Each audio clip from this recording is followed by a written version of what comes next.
Kemarin terjadi Bapak Ibu sekalian, ada seorang kisah nyata di Saudi, seorang pramugari yang saya tahu pramugari dari penerbangan kita, yang kisahnya sempat dibahas oleh para ulama di Saudi.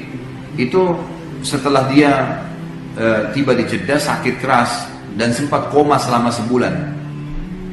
Waktu dia koma selama sebulan, suster-suster yang ada di situ semua memberikan kesaksian kalau orang ini sering berteriak-teriak, tapi dalam kondisi koma, nggak sadar, sering teriak-teriak.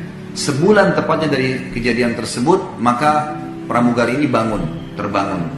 Waktu dia terbangun, maka dia menceritakan ternyata selama sebulan itu dia mimpi masuk ke neraka. Ya. Dan dia mimpi rambutnya digantung, badannya disiksa, dan dia rasakan itu siksaannya. Dia betul-betul merasakan sakitnya, siksaannya, jeritannya, dia semua rasakan. Dan dia lihat neraka, orang-orang disiksa selama sebulan. Semenjak itu, waktu dia sadar, dia bertobat kepada Allah Subhanahu Wa Taala dan meneruskan sisa hidupnya dengan ketaatan kepada Allah. Dan banyak orang seperti ini. Ada juga sekretaris, ya, orang kepercayaan ayah saya di Makassar. Dulunya saya tahu waktu saya masih kecil, saya masih SD, orang ini perbuatannya masih banyak perbuatan kefasikan, gitu kan. Maka saya tahu sendiri perbuatan-perbuatan yang kadang-kadang dilakukan, tapi semoga Allah tutupin lah, semoga Allah maafkan. Subhanallah, beberapa tahun setelah itu saya lihat, saya pas kuliah di Madinah, saya pulang liburan, terus saya lihat orang ini kok berubah, gitu. Azan ke masjid, gitu kan. Karena kebetulan waktu itu ada pabrik seng yang dimiliki oleh ayah saya, orang ini kerja di situ, gitu. Maka saya tanya, kenapa kok Om, saya panggil Om itu, kenapa kok bisa berubah seperti ini? Dia bilang, saya mimpi Khalid, saya masuk ke neraka. Dan ini sebuah nikmat yang Allah kasih sebenarnya buat dia, ya.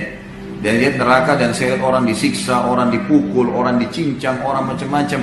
Dan tangan saya ini dibelenggu dengan rantai, dipegang oleh satu orang yang saya tidak bisa lihat wajahnya. Kemudian saya diperlihatkan, seakan-akan saya sedang digiring ke satu tempat siksaan yang akan saya disiksa. Terus kemudian saya dalam sementara jalan, terus saya memohon, apa saya masih bisa kembali ke dunia, saya mau perbaiki hidup saya. Orang itu tidak jawab, sampai dikelilingi semua tempat-tempat siksaan ini, dan saya lihat sendiri orang teriak, orang kesakitan, orang ini. Sampai akhirnya dia mengatakan, masih ada sisa umur yang tersisa buat kamu, kalau kamu mau tobat masih bisa.